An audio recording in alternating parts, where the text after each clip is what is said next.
And welcome to the Talon Outdoor Show. I'm Charlie. I'm JD. I'm Mad Fred. Captain Paul Tar. And I'm Grant. Yeah. Oh man! Hey, I heard the other day that the Democrats in New York worked out a deal to help Trump get about $37 million more in campaign funds in like 6 hours. Awesome. Yeah, the website crashed. Yeah, no, they call it a conviction, but what it was a moneymaker for President Trump. What it was. That is the most crookedest. What Fred, I know you didn't want to get on this, but man, I tell you he what. walked in the door primed to be on it. Yeah. It was the biggest miscarriage of justice. Let me just tell you this. I mean, I read some of the transcripts, I read the jury instructions, which made me want to throw up because this clown up there presiding over that trial has no business wearing a robe.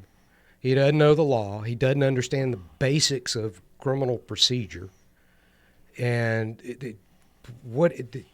the whole idea that you can say, all right, you can have four of you think that he committed this crime, four of you think he committed this crime, another four commit, and that's a guilty verdict. You don't have to be unanimous. That's a unanimous guilty verdict. Yeah. And nobody really knows which of them they imply. Well, if you think he did one of these things, then he's guilty. Right. Liken it to a RICO prosecution. Kind of ticked off that the American public who gets to see everything is used to transparency was not allowed to watch the most historic, unprecedented trial in the history of the United States, was not allowed to watch it, can only either, one, read transcripts, and nobody's going to other than attorneys, or two, listen to the media who is one-sided on this. Well, according to NBC News, right now, we are inciting riots by saying that the jury instructions weren't legal or weren't valid or all this stuff. NBC said, the news outlets or people talking about saying this stuff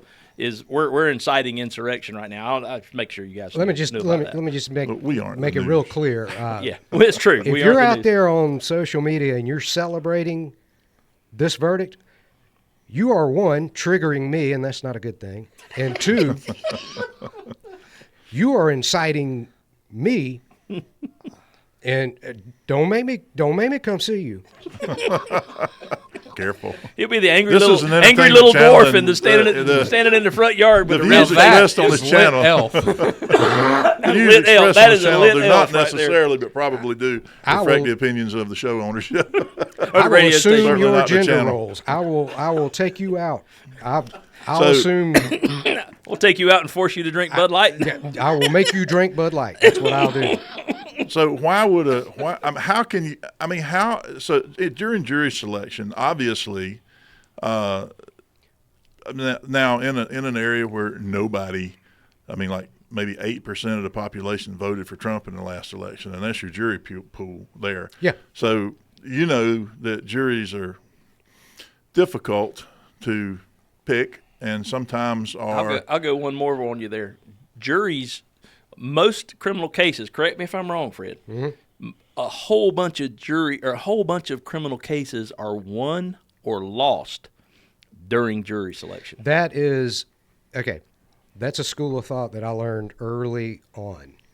And one of my mentors when I began defending cases, he actually represented Ted Bundy. His name was Lynn Thompson, and he taught me that. And he taught me things so as a lawyer, what you want to do is you want to profile that particular juror. And I still call him to this day when I get a difficult case and say, hey, what do you think? Bounce things off of him. And he'll tell you, you focus in on jurors. Like one of the cases he did, you may remember this, there's a guy named Lanier, I think. He went to Lincoln High School. There was a girl named Melissa Bean, I think was her name. This was back in the 80s. She's walking home. He is alleged to have taken her flute from her and beaten her to death. Yep, I remember. Remember that case? Yep, I remember. Lynn Thompson represented that I didn't remember the names, but I do remember that case, yes.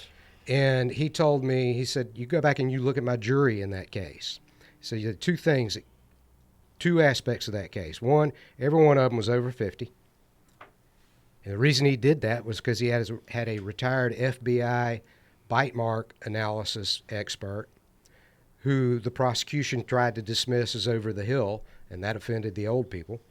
And the second thing is that this was a hometown girl, and he said, you'll notice that not one juror on there was from Leon County. Yeah. So that is a big part of winning or losing a case is who your jury is and knowing what to look for on that jury. Yeah. You can get one of 12 jurors that you know is in the bag essentially Right. for your case Right. by during the jury selection process. And that one person can hold up the works basically and get a hung jury. And that sometimes I would assume as a defense attorney, your best bet of not losing would be getting that hung jury down the road. There was one trial I had where I had an extremely attractive female and a guy I knew that was sitting on the panel who I knew had many girlfriends in his time here on the planet. And you knew he was going to be distracted. I started timing my strikes so that the prosecutors in that case would wind up losing all of their strikes, and I'd have him Yeah. on that jury, and I got him on that jury. Yeah. And it was about a 15-minute not guilty. Yeah.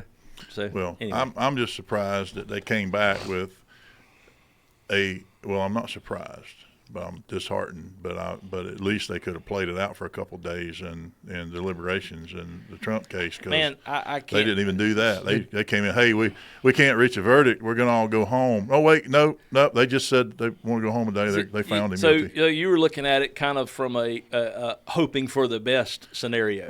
I was hoping there was that one juror that would go, I'm not going to compromise my ethics and Right. morals for the left, and that didn't And happen. I looked at it from the get-go. My opinion of it was he's going to be found guilty of something. They're not going through this without finding him guilty of something because of where it was at, who's prosecuting it, what jurisdiction it was prosecuted in, and the vagueness of the charges. That's something I wanted to talk about, the vagueness of the charges. So in Florida, if last RICO case I had, for example, RICO is where you have a sort of like this, where you have two crimes that are two or more crimes, and you have an agreement, an enterprise.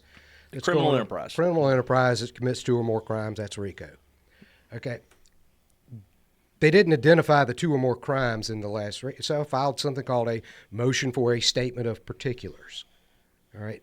That wasn't done in this case. I don't know whether you can't do that in New York, but it's pretty common. I went to law school in Alabama. We learned about it there. I practice here. If they do it in Alabama, I mean, Yeah. for real, I mean, they're printing statute books in big letters. Yeah. I mean, so that apparently wasn't done, and we didn't get the particulars until the state's closing argument. And that is disgraceful. And that's why had I been representing Trump in this case, I would be in jail for contempt multiple times. Yeah. I'd have to show up in a striped uniform to do my closing argument because that judge infuriated. And then they set the sentencing 4 days before the Republican convention. That's planned. I mean, you telling me this isn't rigged? This isn't planned? You're telling me that this is not a political theater, prosecution. Political theater at its best. And they don't even try to hide it. Yeah. And that's what's so doggone disgusting about it, that we have now turned this country, we're not going back. And I hope if Trump gets elected, he weaponizes that DOJ and puts Mayorkas and Buttigieg and whatever, every cabinet member they have in jail for something. The first conviction of an American president for any crime in the history of our country wasn't for war crimes or anything in Afghanistan or anything to do with spying on the public or using the CIA for a weaponized purpose or anything. It was for paying $130,000 to a porn star to keep her quiet through a non-disclosure agreement, which is perfectly legal. And it's disgusting. Yeah, that's crazy. We'll be right back.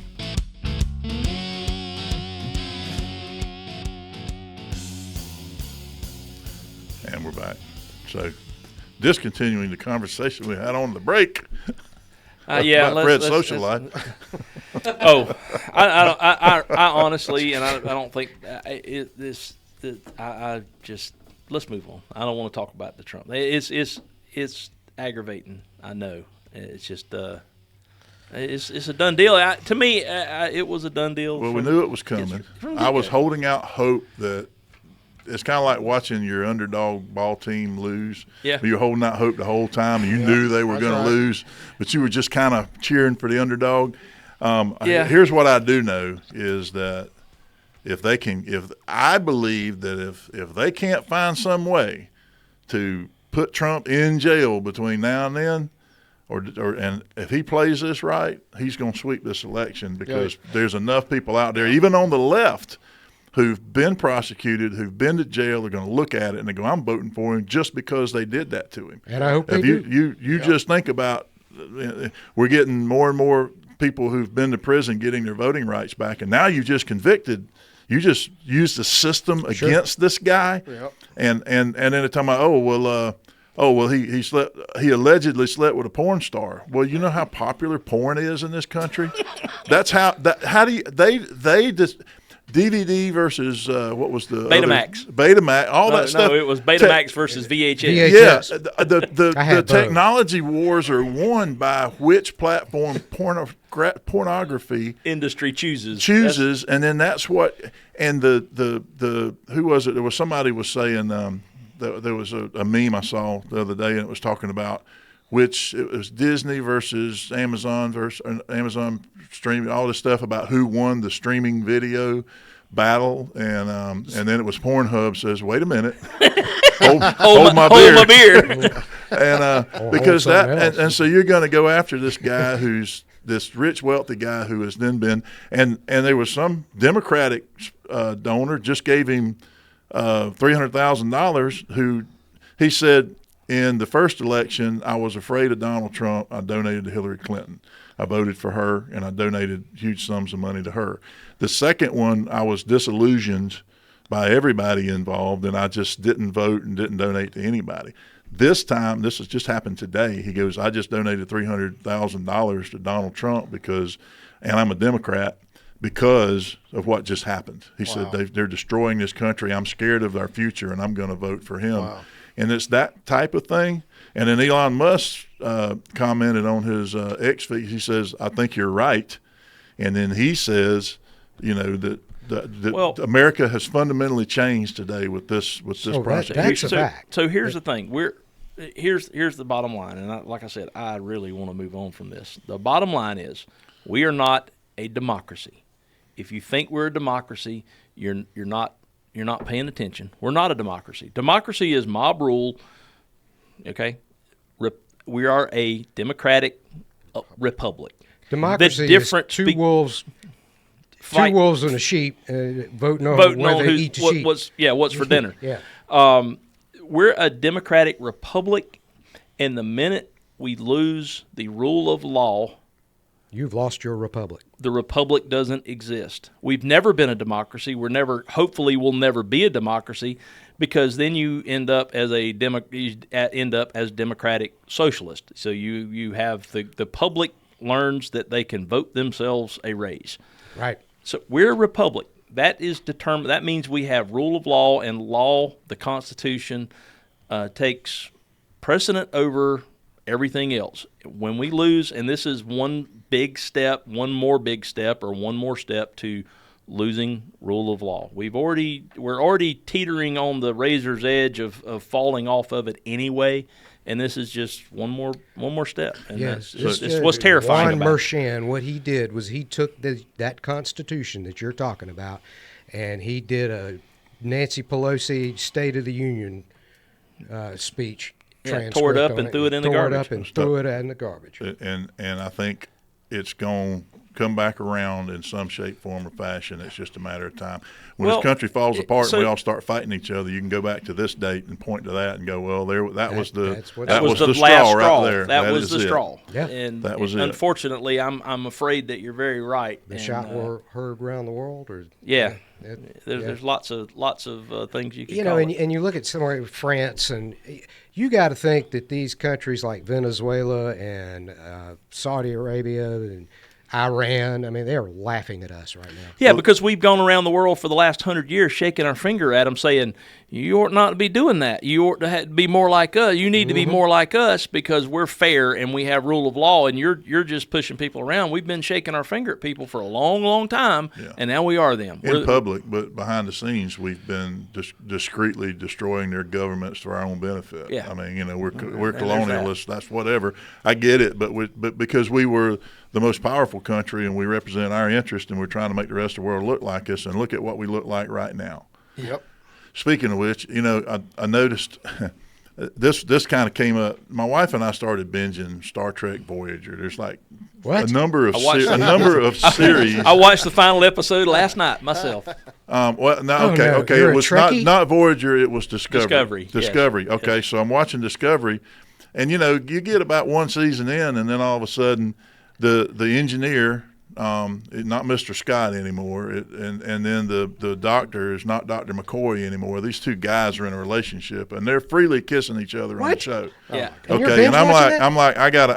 I said, I honey, just turned my head. It's a I'm good like, show. honey, we and I did, and I'm like, and my wife was like, really? And she knows that's my pet peeve. I'll turn the channel, commercial comes on. I just don't want to see it. But I stomached it. I'm like, okay, whatever. This is okay. It's woke, but it's a good show. Yeah. And I'm enjoying the show. And then they got the little kid in there. This is they. There's a girl, Them, they. and then there was a guy, and they get in a relationship, and then the guy dies. And it kind of looked like a girl. Wasn't really sure. And then the girl that lived turned into a they. And then the guy came back and started looking like a girl, and then the girl started looking like a guy, and I'm confused. And I said, okay, whatever. It's a good show. It's a good show. And then it gets to the season where the president of the World Federation, the Earth, appears, and it's Stacey Abrams is the actor. What? Yes, yeah, they used Stacey It's Abrams Charlie. as a guest. It's And time I- to turn Get that show. to? And I mean, last night I'm sitting there, and she comes on, and I'm going, The real Stacey she Abrams? looks vaguely familiar, and my wife goes, no. And I went, what? She goes, that's Stacey Abrams. And I went, oh crap, Yeah, it you're is. right. And so we watched the rest of that, the next episode, and I thought about it. I woke up this morning and I said, I'm done. Yep. I'm done It's time watching to turn this. that I off. just, does she come? You said you watched. So You does can't she be come no, back? that's just one show. She was on one show. Man. So being the I'd have to binge something else if I was. I'm not gonna call myself a Trekkie, but I like sci-fi stuff. I do, and I enjoy Star Trek, the series, is because they do touch on politics and that kind of stuff on occasion, but the storyline is always let's seek out what's best for humanity.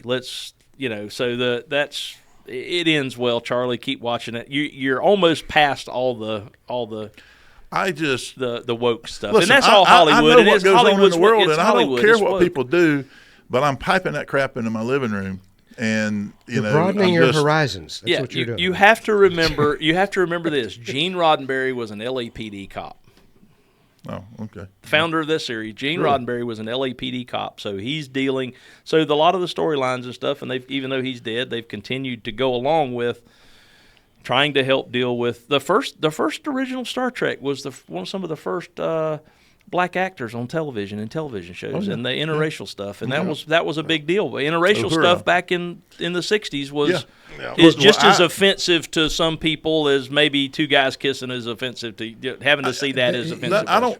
It's fine, but you can have that relationship without the kissing. showing that. I'm with you, dude. I just go every You time don't have to- I you turn don't my head have and go, to- I don't want to see that. And the characters are good characters. That's just, and they're no different than we have people walk in this store every day that are of that persuasion, and we don't think twice about it. Correct. We treat them like everybody else. Treat them like everybody else. But I don't want two guys kissing at the front counter.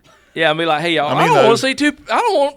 If Mike and Matt were kissing at the front counter, I'm just go in the back room. I don't want to see it out here. Take it in the back.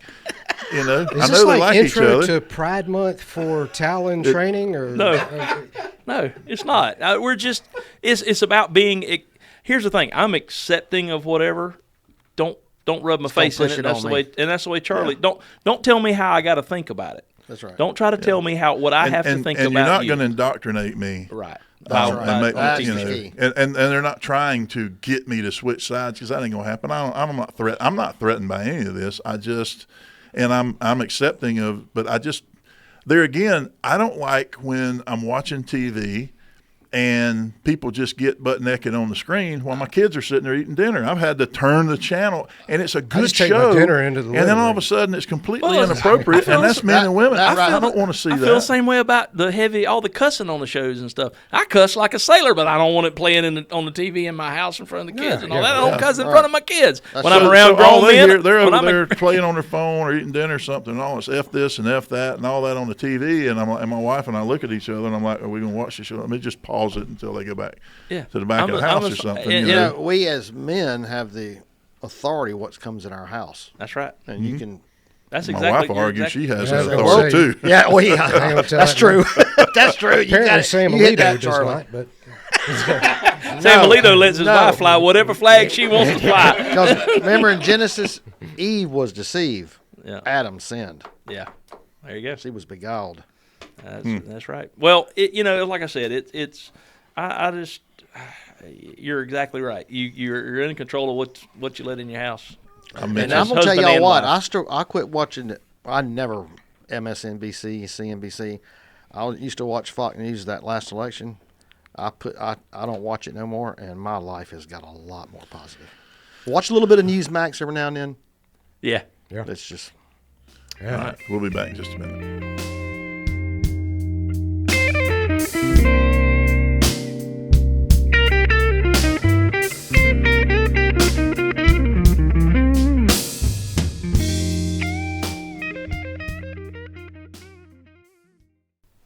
And we're back. So let's, on the break, we're talking about a topic. Let's do that on the next one so our Tallahassee market hears it. All right, Fred? Okay. Yeah, go In ahead. the meantime, I was speaking of the wiregrass market, which is the only one that hears this on terrestrial radio.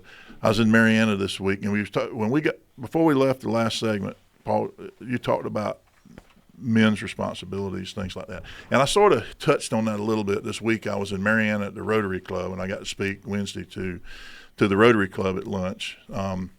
A buddy of mine, Quentin Hollis, was in there, and it was his first opportunity to invite a guest since he's joined the organization. And he scraped the bottom of the barrel. I'm the best he could come up Like with. you don't want to answer the phone, poor Quentin. And so I went in there, and I see a bunch of people that I do recognize. And it's really cool because when it was over with, I remember growing up on the farm, and, we had all these farmers and community people. And there's a lot of people in that room that were people that my daddy knew and would talk about, but they were his generation. I didn't know them. I would just, Right. It was Mr. This, Mr. That. And the end of the thing, a farmer there that was from up the road, Tommy Stadscliffe, originally from up north, spent part of his life in South America doing different programs and farming stuff and all that, ended up back in Jackson County and was a very good farmer. And, he was down there on the corner, and, he was always the one the way I remember him was and I told him this, I said, because he was sitting there talking to Quentin, and I said, well, we got to talking, and he goes, I remember your dad, da, da, da, da. And I said, what's your name, sir? It's Tommy Stadscliffe. And I went, holy cow. And my first thing was, he's like 85 now, but he looks like 65 to me. And it kind of threw me off a little bit. And I remember him being the guy who did it right. He was, he was raising, we bought seed from him. His crops were clean enough. You could plant his stuff for seed. Ours, I think we had more weeds than anything else. So we were always struggling. And, of course, Daddy had the worst help in the world. It was me.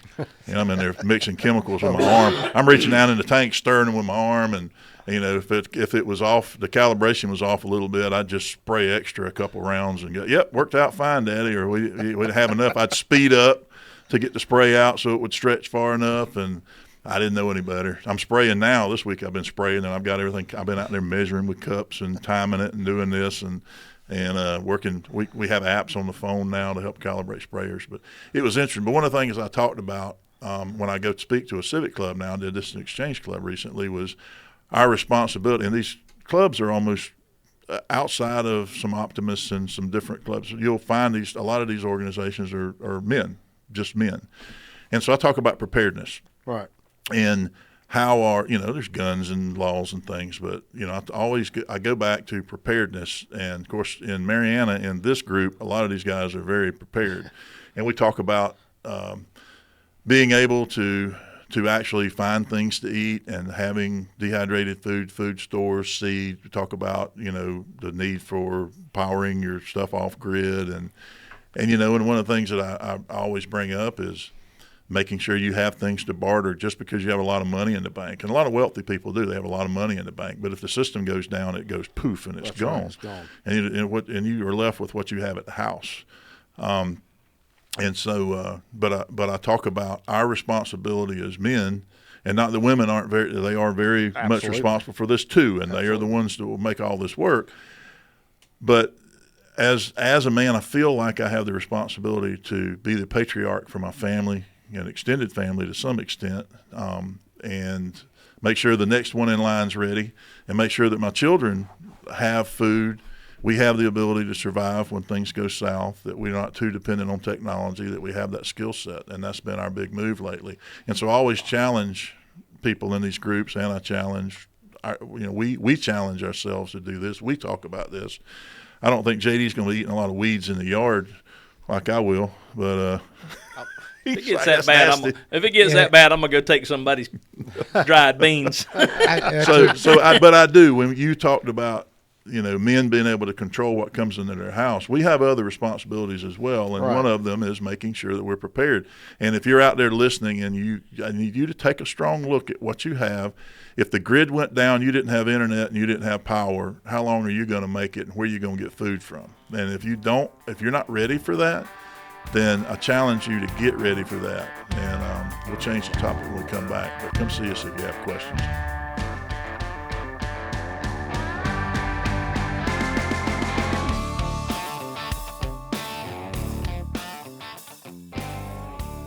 Real quick, we're on a break. We're talking about, Paul was talking about steaming vegetables, and we're talking about survival foods. And Fred's showing off his raised bed. That's not Fred's really got a like green thumb. really raised. That's like your size raised. To me, I'd have to be about waist high for me to be able to not bend over and get that stuff. But the idea of the raised bed is you got more nutrients in the soil, and it's looser soil, and you till up under there. You get so it goes sub-earth too. It goes what? Like sub-earth.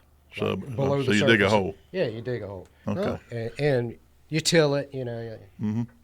I'm gonna just take the plow out back and plow up about 5 acres. That's a garden. You could do that. That's enough for the deer to eat, and I'm planting 130 acres of pasture in the next couple of weeks. Wow. I have decided that I want to. JD just grumbled when I said it the other day. I'm gonna fence in about 20 acres and put some cows out there. And he's not a big fan of working cows. And I told my Uncle Herman. I told my cousin Blaine over in Jackson, Canada. This, and I claim he's a cousin. They probably don't claim me, but by marriage we're cousins. And I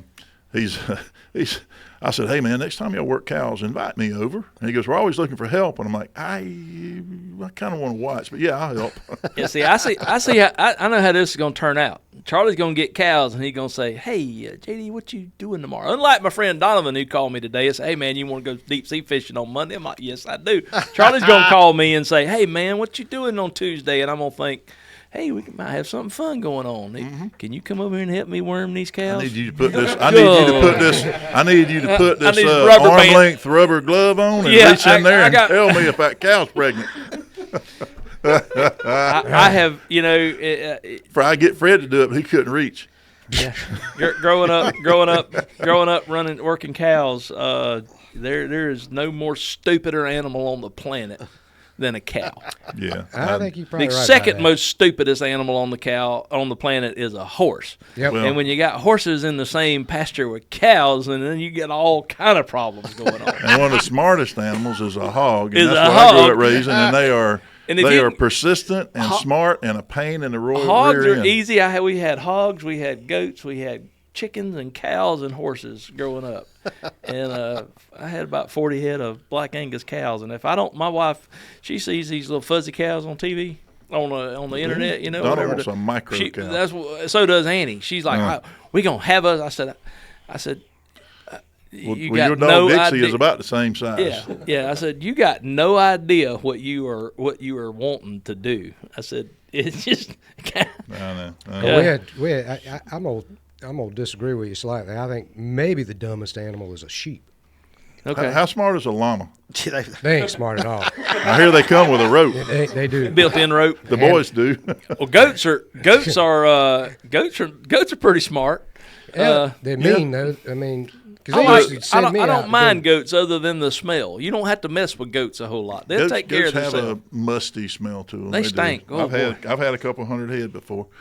But hey, so we got off the subject we're going to talk about was we did have the NRA had a win in the Supreme Court here recently. Yes, they Fred, did. you want to Yes, talk they about did. that? So, 2018, you had this. I think the name was Vulos was the name of the bank regulator in New York City, and what she did was she blacklisted the NRA and put pressure on banks and brokers and whatnot, and severely hampered the NRA's ability to bank and trade and whatnot.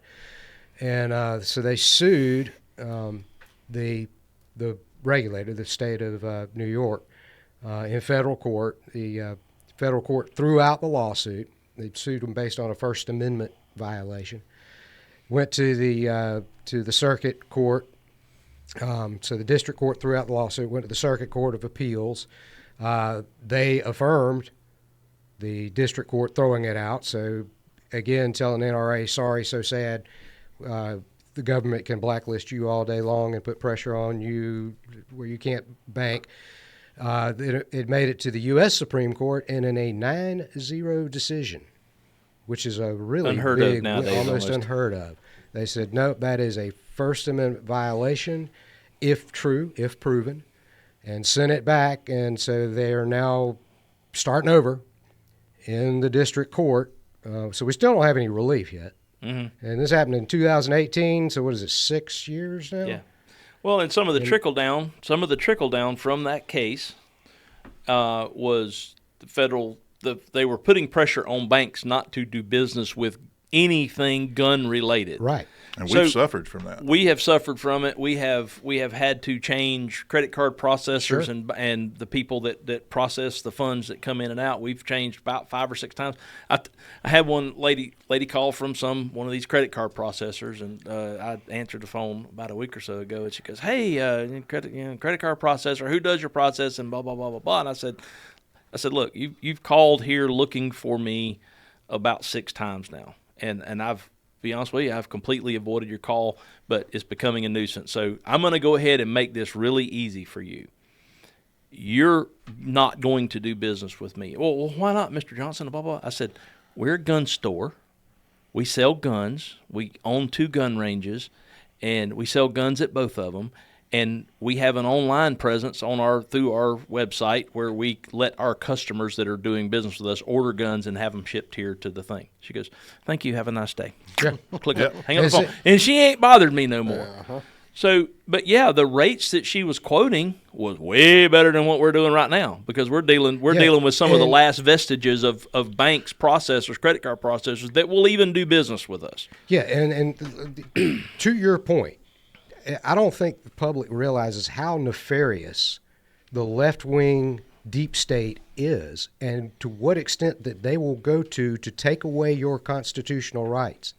And we just saw a big example of that in New York yesterday, or day before, I guess, if we're talking on Saturday. Yeah. And And that's They don't. A lot of people do not understand how serious this is. They think this is only affecting the politicians. And I don't like politicians, and it only affects politicians. So what do I care if they railroaded Trump? If that's the sentiment of a lot of people, and I understand that, I get it. What they don't understand is that it's not just the politicians; it's anything that they disagree with. That's right. Anything they disagree with, any behavior they disagree with, Sure. anybody's opinion that they disagree They with. love to say how open-minded they are, and then you go out and you say something conservative to them, and then oh no, you can't say that. Yeah, you just triggered me, and it's your fault that you feel this way. And that's it goes back to the Star Trek the discussion. It goes back to all of this stuff. Most conservatives I know are just, hey, leave me alone. Don't come in my yard. Do what you do. Have fun with it, and don't bother me. And that's kind of most of our opinions. But that's not their. It just grinds my gears when they start calling us fascist. Yeah. When they're the ones telling us what to think. Yeah. Exactly. Yeah. How we can think. The thought police. Yeah. You can't disagree with that same-sex marriage over there, or you got to call that guy a plural name. And if you don't, then we're not going to do business. We'll put you out of business. And the attack on kids. Yeah. Yeah. We're going to cancel you if you don't think the way we think. Now, if that's not fascism, It is. I don't know what is. What is? It's exactly what It's it is. exactly what it is. It is fascism. I remember once the first time I ever saw Rush Limbaugh. He appeared on the Phil Donahue show. Ever saw him in person? Yeah. I thought he looked big old fat guy. I didn't realize that's what he looked like. But there was some audience member in the Phil Donahue show that started calling him a fascist. And he said, "Do you even know what a fascist is?" Yeah. And the guy couldn't define it. Yeah. He couldn't. And they don't know what they just hear that word. It's like these free Palestine. They have no idea what they're talking about. Yeah. To a great extent, you're absolutely right. And that's it's just the state of the world we live in, and the more they act like that, the more I want to go sit in my house and be ready for the day when it's all comes tumbling down, because it's coming. If we could separate ourselves as a subsidiary of the United States and just divide off into something, I don't know, like a state. And just go, you know what, we got a big enough economy, we can exist on our own. I'm such a huge proponent of states' rights, because and that's the way the founders intended the country to operate. Sure. Well, it's kind of like in Star Trek, when the Federation broke up, everybody divided up, and now they're trying to get them back. Well, we ought to be able to leave and then say, when you get your act together, we'll come back. Y'all get straight, we'll come Otherwise, back. we'll deal with DeSantis, because he's got some sense. Be right back.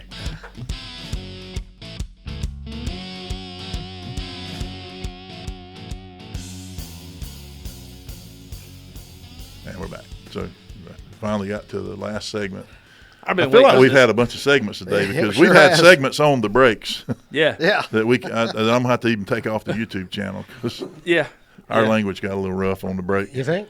Well, and it's you can put that on it. I can on YouTube, but I don't want. So we were talking about scenario-based training and stress inoculation, and we're looking at, actually our laser shot machine shipped a couple days ago, and we should have it by the first of the week. And I was talking to Matt a little while ago, and so now we'll be able to do the scenario-based training at request. So if somebody wants to come in, schedule a private lesson, then they just have to pay by the hour, and then we'll be able to have some scenario-based classes, stuff that we do in our basic class where we do the scenario portion. We're going to have a better machine with more scenarios, and we'll be able to. Normally, we've been mining out all the ones that we have just to teach our basic class, and then you get into the law enforcement ones. But we're getting a lot more scenarios, so we'll be able to do some cooler stuff. And so, looking forward to that this week. But anyway, so we got a little sideways talking about stress inoculation, and JD and I can get. Now, I'm rather curious, verbal. Does that help with that kind of training? Will it help with that? The laser shot Yeah. stuff? Absolutely. That's Really? what it's for. That's what I was wondering. Now, Does it cuss there, at you there's too? there's two I ways mean, to do that's it, Paul. serious. You can do You coming up to someone and saying what you just said. It's different than the That's laser different. shot machine. Well, the thing is there's a different energy in person when Right. you're seeing it in real life Yeah. in 3D. And we're even if we got rubber knives and we've had rubber hammers and wrenches and then monkey wrench, big old monkey, rubber yeah, and monkey then wrench. the Rubber chicken. the I will beat you with a rubber chicken. and then an airsoft pistol or something where we're shooting at people. That is ultimately the best version of stress inoculation and putting people, but it is very time consuming. It's very instructor intensive, and Which makes it expensive. right? And you Right. can't. It costs the people more, and you can't go back and replay it and do it the same way again and let them see how they performed and Right. where they hit with the pistol. I mean, and we're always constantly striving to make it more realistic.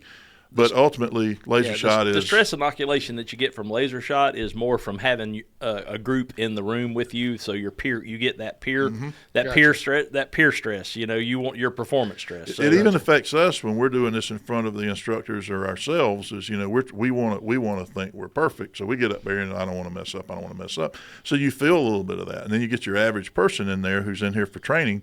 And yeah, they want to perform well. So there is some stress, and there is some of the things that happen in critical incident stress where you forget certain things, and you didn't see certain things, and that little bit of stress causes that. The laser shot tool is probably, and there's competing products, but the one we have and the one that we like is laser shot. It is the best tool for being able to push people through with consistency, following a lesson plan, being able to evaluate people's performance and then give and let them run that same scenario exactly the same again, Right. and letting them leave with a win, because you never want somebody to leave losing, because then you've just let somebody walk out the door feeling like they lost, and that we need to empower people Right. to be able to perform. it's kind of like you when you take Right. somebody fishing, you want them to catch something. That's right. And You don't want I'm them to using leave. lures, so when they catch a fish, they caught that fish. It's not just throwing a shiner out there and waiting on a fish to take it. You know what I mean? Yeah. So that's what's so exciting. When I list those personal bests, that's them catching those fish. That's pretty Yeah. exciting. So I got out on the water for the first time this year. Got the boat out. It was my anniversary over the weekend. That's why I wasn't here last week. Wife asked me, or I asked her. I said, "Honey, what would you like for your anniversary?" She said, "Nothing would please me more than a set of diamond earrings." So I got her nothing. Yeah, you got on the water and you went to the white trash bash. Be honest. That's pretty much what happened. Down at Dog Island, down at the Dog. But the bottom machine broke. Went out. I think it's a fuse. Might not be. We're looking at it. But I got to thinking, and I was going to ask you this: what would you suggest would be the best bottom machine on the market today for fishing in, say, up to 100, 150 feet of water, all the way to inshore? I'll tell you, Garmin. Garmin. Yep, for sure. And what should I be looking for in a bottom machine? With your resources, I would definitely get My resources all went to my kids and my wife. size 16. What he said is, since you're rich, And I've got the perfect person to fix that and put that on your boat. Oh, you do? Yes, sir. You might have to take it up to Fayetteville, Georgia, but they'll get it done. Or they can come to you. Very well. Is the boat in the water? It's in Carabel. How big is it? It's in dry storage. 24. Oh, yeah. So, Yep. And I have a Garmin GPS on there. Yep. Now, it has a dual bottom, but also have a Furuno bottom with a high-speed transducer. Right. Now, Furuno, that's through Simrad, isn't it? I don't know. Lawrence. It says Furuno. Navico. Don't they all them? Yeah, it's not a navigator. It's just a bottom machine. Right. But he can look at all that and make sure that machine is the one that messed up the Garmin. No, the one that messed up is Furuno. The Garmin's fine. Yep, he could look at that too. I'm looking for something where you see off to the side, like you got. Like side imaging, yes. Yeah. Yes. At the Garmin, it works very well for that. I know there's some Lawrence products that actually work very good for that too. So And there's some different options you can choose from. And this is good for deep sea fishing. Yes, you could use them out there in the ocean for sure. What you really need to get is the forward-facing sonar on that boat with the Garmin, where you can see like 300 feet Oh, in really? front of you or 300 feet behind you. I used a 62. It's the 62 is the model for the saltwater, but a lot of the freshwater guys are using it, JD. And the guy I was with Tuesday, he had it mounted on his trolling motor, and he had the 34 transducer that we use for freshwater on forward facing, and the 62 on Side. perspective. Wow. Where it shoots out in front of you, and you can see out 100 feet, which don't really help too much on Seminole and all the grass. But say, place find like a- find 100 Talon, foot of clean out water. there out there looking at rock piles on the Yeah. that would be cool. And a lot of these guys are putting it behind them when they're trolling for marlin and stuff. They can see the fish coming. Yeah, up, but see, coming up and grabbing the bait that they're trolling with. But I mean, half the time you get out there, you throw your buoy out and your circular, where you got Bottom your fishing. mark, and you're riding around the buoy for however long till you find the rock pile. That's right. But And then this thing, once you find the rock pile, you master waypoints, and then you Right. come right back to it every time. sure. Yep. But if you got this, I get up there to the thing and I just kind of look in front of me and Yeah, see. you look up there and go, oh, there's 7. Let's catch that biggest one right there. How about that? It's really cool. That's why the BASS tournaments, there's a big hubbub right now about the fairness of And, it- and let's discuss that too. Well, first, remind me to talk about what's going on in Talcon and Seminole before we get done. But here's the thing: that would be a lot of your older, that's been pros, been fishing for a while. You got these new people coming in, the new rookie class. They're killing them with forward-facing sonar. Yeah. Now, I kind of look at that as, well, you're complaining about that. Why don't you take the time to go learn it, like they've done? That'd be like y'all. Like this laser shot. Well, that's something new. I'm not going to spend the time. I'm not going to make my company better. It doesn't make any sense. I got forward-facing sonar a couple of years ago because I don't really fish much when I guide. I'm kind of helping the people, and I've got it to give me something to do. And I've got about 2,000 hours looking at it, so I can tell what a gar is, what a crappie is. You know what I mean? I spent the time learning. For them. Is it have going all to take this stuff, 2,000 hours to learn it, or is it? there is a learning curve Uh-huh. to it. And for what you're doing, you're trying to see if the fish are there. It's a little bit different than bass fishing. I'm actually throwing it, making it land right to that fish and making him bite it. It's a little different. Well, yeah. But to I show don't you think- where fish are, it's pretty cool, for sure. So you said that said the Shellcracker show back up at that plate that Yes, at that yeah. little spot where we took my mom and Aunt Mel. Yes, I was able to pull up there and catch some of them with that new rod. It was cool. We have to make a little tweak to it. I set the hook on. Was pulling in on one of them, and it was a big one, JD. I was fighting that fish, and the tip went shot right off the rod. So what it did, where we put where we tied the line, it's pulling it off. So we're Okay. I'll tell them about it. I'm gonna bring it back. We're gonna tie it up on the end. Okay. And it'll just put So all you got the a full length, so the That's the right. line's running That's the full right. length of the rod. But the first 3 big ones I did like that, it pulled it right off, and it was out there jumping around the water. I'm like, dadgummit.